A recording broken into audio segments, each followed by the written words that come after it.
The toll it takes on your family is just, it's hard to describe, and it's nothing it's nothing I'd ever wish on anyone. One local family speaks out about the relief they feel. Good evening and thanks for joining us. A Westfield, Illinois family can breathe a bit easier now. That's because a man who they say broke into their home is behind bars. The man originally was facing only misdemeanor charges, but as News 10's Hunter Petroviak explains, he's now facing stiffer penalties.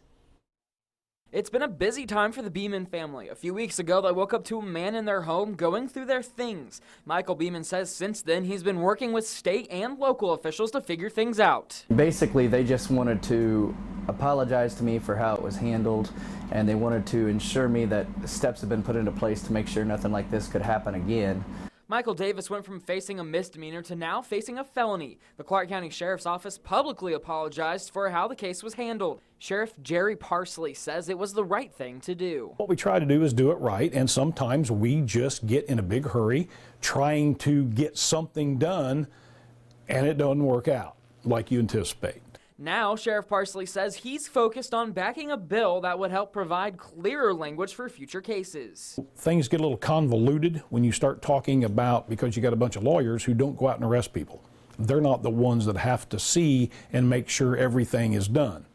As Davis awaits his court date, Beeman says he and his family have been able to relax a little bit, but they're still feeling the emotional tolls from their home intrusion. Every time you hear a noise, every time something happens, you know, even if it's 10 o'clock or 2 o'clock at night, and when it's after dark, every time you hear anything, you jump up and go out there because you've got to check on every little thing. In Clark County, Illinois, with photojournalist Marty Ledbetter, Hunter Petroviak, News 10.